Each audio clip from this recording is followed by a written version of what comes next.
तो हेलो बच्चे, आज आप लोग को बताने जा रहे हैं क्लास 10th का बायोलॉजी परिवहन चैप्टर, जिसका ऑब्जेक्टिव भी लेकर आए हैं।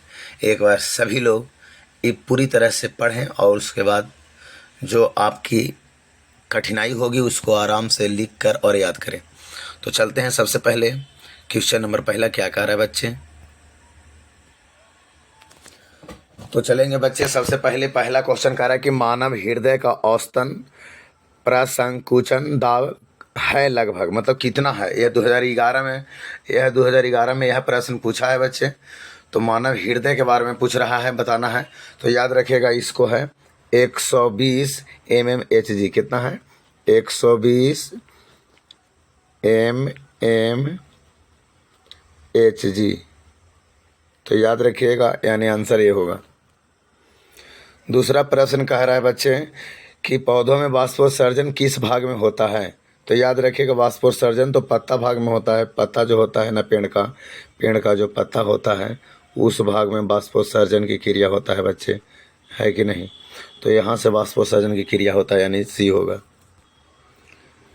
खुला परिसंचरण तंत्र किस में पाया जाता है। खुला परिसंचरण तंत्र जो होता है बच्चे, वो आपको जो है कॉकरोच में पाया जाता है, यानी कॉकरोच जो होता है ना, ओकरा में पाया जाता है।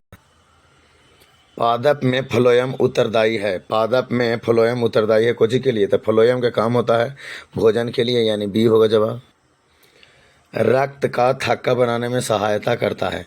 तो याद रखिएगा, रक्त को जो थक्का बनाने में जो सहायता करता है बच्चे, वह रक्त बिंबाणु करता है। रक्त बिंबाणु यहाँ लिखा गया है, बिंबाणु होगा, यानी सी जवाब। एक कोशिकीय शैवाल में जल का परिवहन होता है। माने एक कोशिकीय शैवाल जो होता है उसको जल का परिवहन जो होता है बच्चे, वो विसरण के द्वारा होता है। पादप में जाइलम उत्तरदायी है।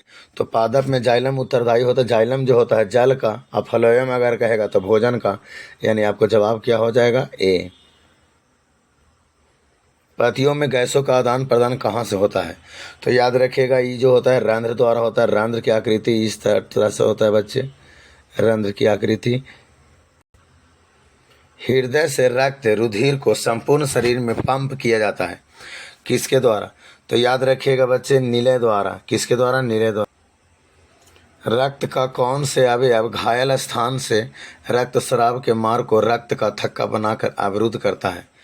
तो याद रखिएगा बच्चे, यह जो होता है आपको प्लेटलेटस जो होता है ना, वही थक्का बनाता है। समान अनुशीथिलन रक्तदाब होता है। तो याद रखिएगा, ये जो होता है 80 होता है समान।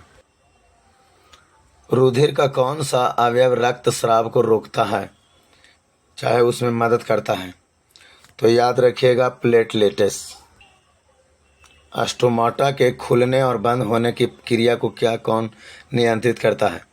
तो याद रखिएगा, इसका जो नियंत्रित करता है वो मन कोशिका द्वार जो होता है, ये करता है। निम्न में सबसे तेज धड़कन किसको धड़कता है। तो चूहा को सबसे ज़्यादा तेज धड़क। फ्लोएम ऊतकों द्वारा कार्बोहाइड्रेट का परिवहन होता है। तो याद रखिएगा, फ्लोएम ऊतकों द्वारा सुक्रोज के रूप में होता है। चालनी नलिकाएं पाई जाती है। चालनी नलिकाएं जो होता है वो फ्लोएम में पाई जाती है।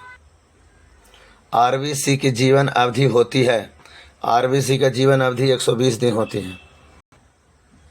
निम्नलिखित में कौन सा संवहन ऊतक है।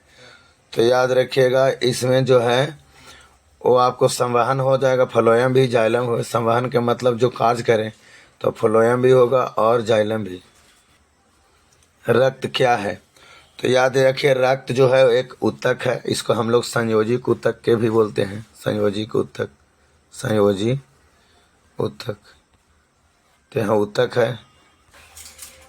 मानव हृदय घिरा हुआ है, यानी मनुष्य का जो हृदय है वो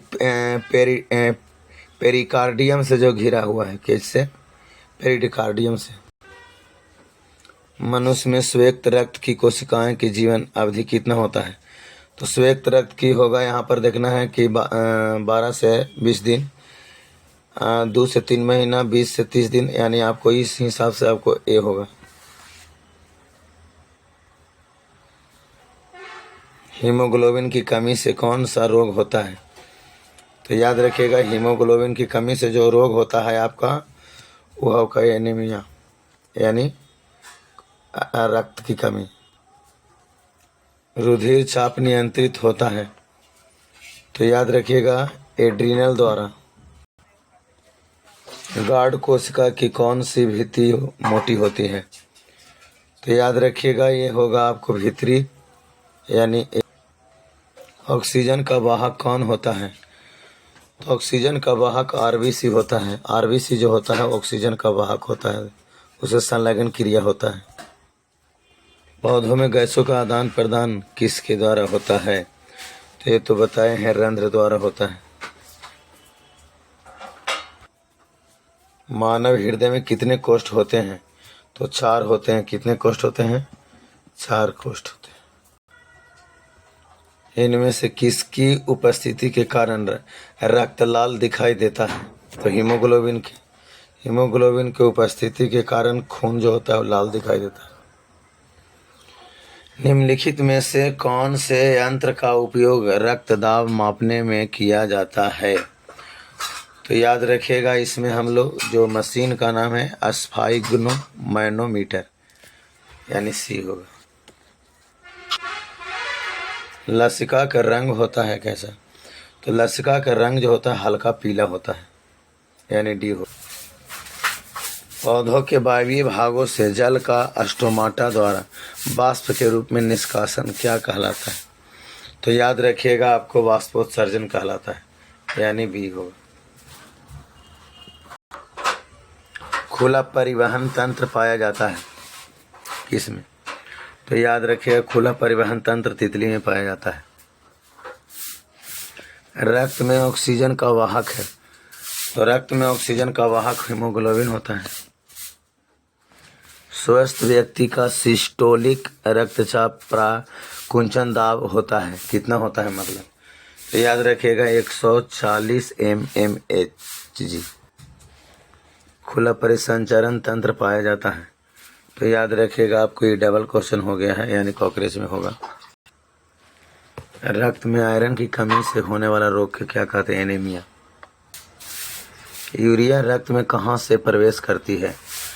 तो याद रखिएगा यूरिया रक्त में जो है यकृत से प्रवेश करती है। रक्त में हल्के पीले रंग की चिपचिपा द्रव को क्या कहते हैं? तो वो जो होता है उसको हम लोग प्लाज्मा बोलते हैं। एक स्वस्थ मनुष्य में प्रकुंचन और अनुशिथिलन दाब होता है, तो याद रखिएगा ये आपको होता है 120/80। पित्त कहाँ से निकलता है? तो याद रखिएगा यकृत से। इंसुलिन की कमी से कौन सा रोग होता है? तो इंसुलिन की कमी से जो होगा रोग उसको हम बोलते हैं मधुमेह रोग।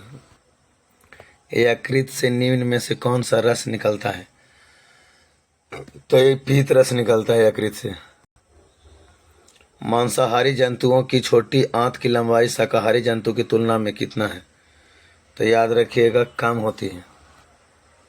मनुष्य का हृदय प्रति मिनट कितनी बार धड़कता है? तो याद रखिएगा उसके 72 बार धड़कता है। कितना? 72 बार।